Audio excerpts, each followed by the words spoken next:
excited today to have Luke Smallbone on the podcast. Luke Smallbone is an Australian singer known for being one half of the Christian pop duo for King and Country, along with his brother Joel Smallbone. He was born in Sydney, Australia, and moved to Nashville, Tennessee with his family in 1991. And after collaborating with Joel to form a band, they released an EP titled A Tale of Two Towns in 2008 and later changed their name for King and Country. The band's released 3 albums, with the second one winning a Grammy Award for Best Contemporary Music Album. In addition to his music career, Luke has served as the executive producer of the 2016 romantic crime drama film Priceless, and he's married to Courtney Helm, and they have 4 beautiful children and reside in Nashville, Tennessee. And we're so excited to have Luke on the show today to talk with us about their upcoming movie, Unsung Hero. I'm Nate Dewberry, and today I have with me Luke Smallbone from King and Country. Luke, welcome to the show. Hi, man. Thanks for taking the time to chat with me, Nate. I appreciate it. Oh, it's our pleasure. Luke, I know you're a man of faith, and we've just celebrated Easter holiday. I would love to know what redemption means to you, Luke. Oh man, I hinged my life on redemption. That's how seriously I take it. I was 8 years old when I became a Christian. I was going through a little bit of a rough patch in my life. I was at Sunday school, actually. This is to all the Sunday school teachers that watch this. Maybe this will give you a little bit of perspective and purpose. But I was at Sunday school, and I was 8, and the Sunday school teacher went around and said, "Hey, for those of you who have made decisions to follow Jesus, raise your hand. But if you haven't, there's no pressure or condemnation here. But I'm not talking about your family's faith. I'm not talking about you coming to church. But I'm talking about you individually. Have you made a decision to follow Jesus?" And I saw a lot of my friends raise their hand, but I knew I could not. And so I go home, and in the coming weeks, I get myself into some trouble for lying, or who knows what whatnot. And my mom had come to me, and my dad had confronted me and said, "Hey, you got to go apologize to your mom." And so I'm going to apologize to my mom, and I just realized at that point that I could not triumph over sin. It was just very apparent to me that there was a pattern in my life that I needed healing from. Yeah. And so I just actually told my mom, I was like, "Hey, mom, I just know I need Jesus in my life." And that is the redemption of Jesus. He takes people that are making mistakes. He's taking people that have gone intentionally against what he hopes for them, Yeah. and he gives you forgiveness. And that 180 that we're given, I often joke that night I slept the best I've ever slept in my life, because the load off of I felt it. I felt this release of like, oh, I'm loved not because of what I can do or achieve, but I'm just simply loved, and this is my job to actually accept it. That to me is what redemption means. Luke, that you couldn't have said it better. Last night I was listening to Burn the Ships and just thinking about even the lines in your song and what that is to take the past and just, do away with it. And that's what Jesus has done for us, is removing the past and putting us on a course that we could never imagine. And it's so beautiful. Most people know you as one half of for King and Country. But you guys are also into some movie work. So tell us a little bit about, I think it's April 26th, right? You've got a movie April coming out, 26th. That's right. Yeah. Unsung Hero. Please tell us about the movie, a brief synopsis, kind of, if you will, of what you guys are going to be sharing with us. Yeah, originally born in Australia. Hopefully you can still tell. Born in Australia. My dad was a concert promoter back there, and I brought one tour back that didn't go very well, and we lost everything that we had. We lost the house, we lost the life savings, lost the car. And so my dad was looking for a fresh start for his career, and he got a job offer in Nashville, Tennessee. Thought it would be a good idea to move his 6 kids and his wife, who was 6 months pregnant at the time, to the other side of the world. That's exactly what we did. But soon after we arrived in Nashville, sorry, my dad lost that job, and so we're straight on the other side of the world. No friends, no family. We were sleeping on beds made out of clothes. Didn't have any way for our little sister to be born in a hospital. Weren't always quite sure where the next meal was going to come from. Didn't have a car. I mean, the list went on and on and on. And I've told that story, or some version of that story, at pretty much every concert that King Country has done over the last 11 or 12 years. And I've had a lot of people come up and say, "Man, Luke, you guys should write a book." But the truth is, I was homeschooled, so I don't read or write very well. Uh, so I thought, well, maybe we can make a movie instead. And so I reached out to a producer friend of ours in LA, and that kind of got the ball rolling a little bit. And I've had a lot of people say, Luke, why are you making a movie? I mean, you guys do music. Why would you do this? These aren't easy things to do. And they're right. They're not easy things to do. And the truth is this, look, I'm a big believer in the power of family. I think that family is more powerful today than ever in the history of the world. But yet we don't value family the way that we should. And Mother Teresa has a great quote that I think kind of sums up the movie. She says, if you want to change the world, go home and love your family. And that's kind of given us the purpose and the reason for making this movie. Luke, you're not only, your family and that experience coming from a big family, but you also have four kids of your own. So I know Yeah, you're a family man.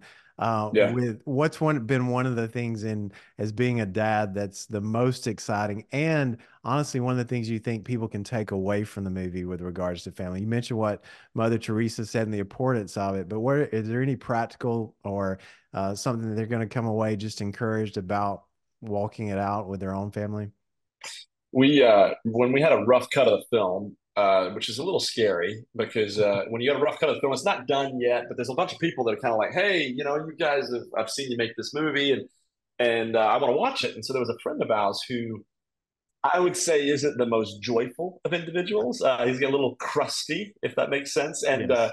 but he works on a bunch of films, so it was kind of like one of these, like, man, I don't want to show him the movie too early, but he's actually going to know what's good, and maybe he'll have some good ideas if we haven't, executed certain things in the right way. So he works on films all the time. So anyway, he's asked to see the film, and what do you do when you walk out of a movie theater when you're with a group of friends? What's the first thing you ask each other?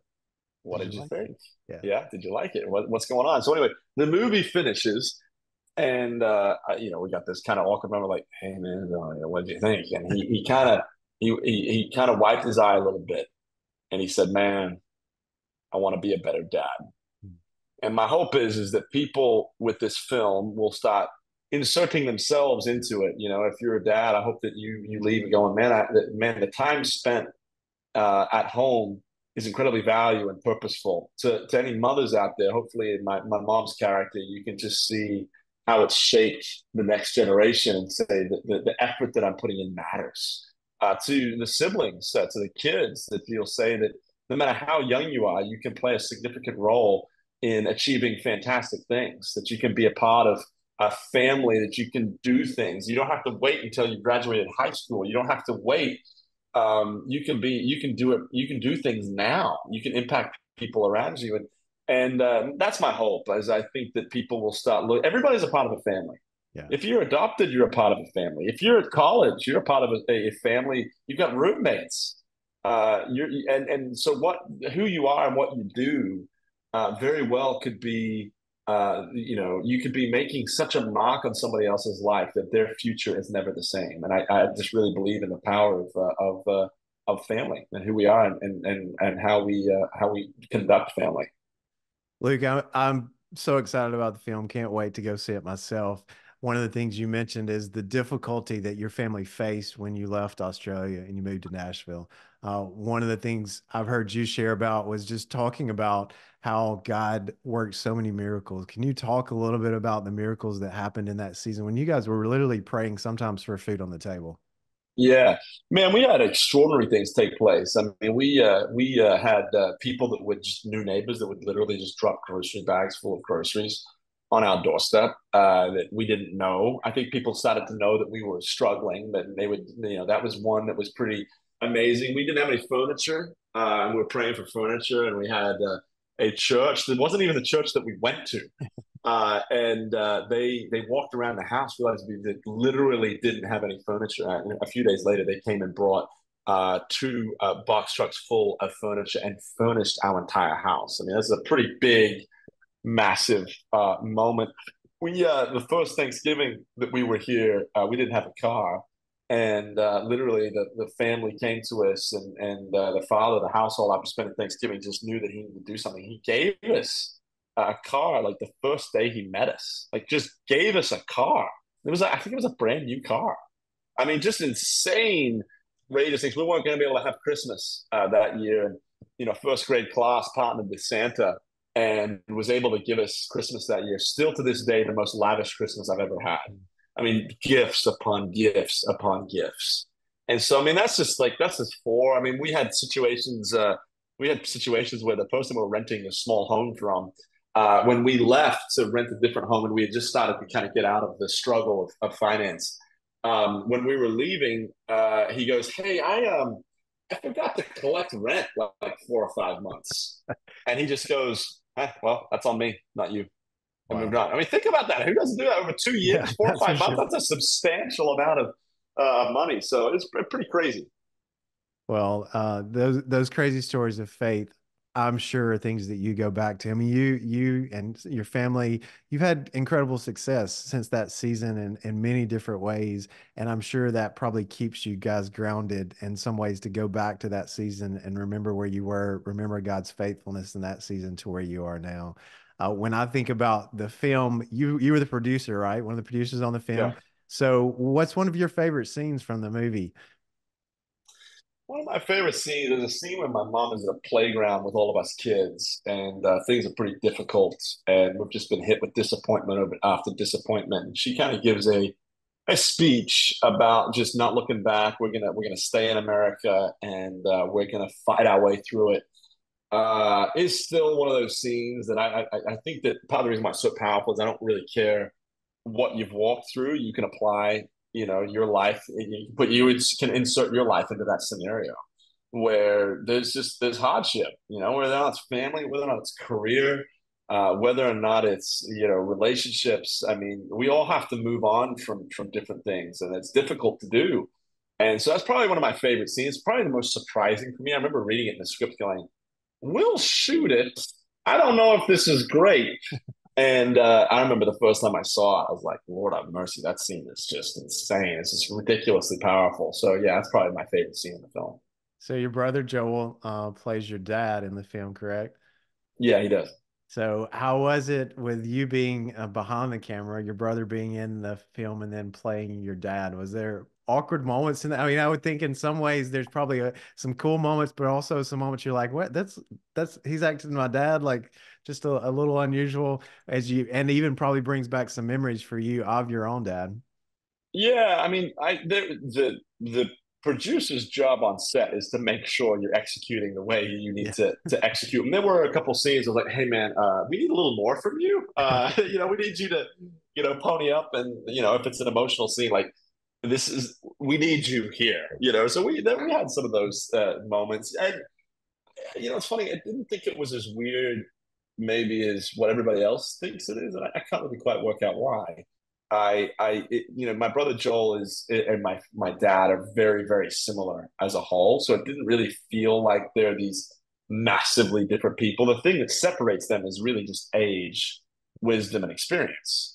Joel is going to be 40 this year, which is the same age as my dad when he came over from Australia, and but he doesn't have kids currently. And so what was cool to see is kind of him work through what it must have been like to be my dad in those moments, and to kind of for him to kind of struggle through, oh man, like I'm just acting here and this is wrecking me. I think it gave him much more of a I don't know, I think it gave him much more empathy for my dad, because I think that it's very easy to just look at our parents and be like, "Dad, come on, like, get a grip," or "Mom." But if you probably walk through the same things they walk through, Exactly. I mean, you probably act the same way. Yeah. Well, I know in the movie it focuses a good bit on your sister, Rebecca St. James, and I Yeah. remember in high school her influence, especially on as I first really started listening to Christian music, and she was a huge influence in that. And in the movie, I know there's a lot of focus on her. Talk a little bit about how that played into even your own career, because I know you did some backup singing there, and early on in your career and your brother. So what does that look like, and how has that been as you guys all being in the music industry in a lot of ways? Yeah, man. I mean, I'm not just saying this. I think it's true. I'm literally the least likely person to be doing my occupation that ever exists. I did not grow up thinking I would sing. I grew up loving to sing, but that doesn't necessarily mean you should do that for a living. Right. And so without our sister, I don't think we would be doing what we're doing. I mean, she paved a way for us. Yeah. She gave us all these jobs on the road that if you want to talk about 10,000 hours, it's difficult to be excellent as an artist in your early 20s. because you probably haven't done it for 10,000 hours, but when you started, I mean, I think I was 10, maybe 9 or 10. I was running Spotlight at that age. I was a lighting director at 14, 15, somewhere in there. I then got into some background vocals. I mean, I basically, out on the road, outside of maybe being the head audio guy, I've done every job basically there is on the road. I've done merchandise, I've done everything. And so I'm the least likely person maybe in personality traits, but as far as my upbringing and the opportunities that I was given, it like perfectly qualified by my early 20s to be able to do some of the things that we were doing. And so without her, listening to songs, and critiquing songs and thinking through melodies and performance, all those things, they're all things that you don't go to school for this. Like no one says like, hey man, yeah, if you want to become an artist, like you're going to go to the school of X and they're going to teach you how to perform. They're going to teach you how to write songs. They're going to teach you how to sing. They're going to teach you how to do interviews. They're going to teach you how to do lights, how to sell merchandise, how to market products. I mean, that's all the stuff that you're doing when you're an artist. It's unbelievable. Really, it's just a school of hard knocks. And without our sister, we wouldn't have been able to go to that school, that's for sure. It's a little bit like being an entrepreneur in a lot of ways. There's so many different That's right. elements to what you do. So with your music, what's next for you and your brother, and what can we expect on the horizon? Well, we got this film coming out April 26th, and on the same day, we actually have it inspired by a musical soundtrack as well. And so there's not too many originals. There are some, but this is we're doing a bunch of covers. We've got "Place in This World" by Michael W. Smith that we've covered. We've got "Crazy" by Seal, Rod Stewart, "Rhythm of Your Heart," "Lead Me On" by Amy Grant. "To Hell with the Devil" by Striper, if you guys remember that. We actually do a cover with that. Taking it way back. With yeah, way back with Lecrae on that as well. And so there's a ton of new content. There's a ton of new material. But yeah, so on the horizon, man, honestly, I can't really see beyond this this film right now. We'll do that. We're going to Australia for a month. We're doing some shows back there, which will be great. We'll come home and I mean, hopefully take a little bit of a break. I don't ever want to complain because I'm grateful to do the things that we're Yeah. doing. But I'll be pretty tired You will be when tired. this thing's all done. And like I always say, because people think that I'm like I just work all the time, and the truth is, we go in spurts. There's even scripturally, there's a season to go out, and there's a season to come in. And I think to a lot of men, just make sure you're not always out. There are moments you got to go out and work hard. That's just part of it. We want to teach our kids how to work hard, but you can't always be out, or else you will ruin your family. And for us, it's like this is a season where we're working hard, but we'll have a season of coming in and being home, and that'll be great. That's a great word, Luke. One of the things that the Redeem's all about is connecting men in community with other guys and providing that space for them to be open and vulnerable about what's going on in their life. As you, as an artist, and you've had a lot modeled from your family, but how do you today keep that community around you of those relationships who know you and even can tell by the sound of your voice of how you're doing?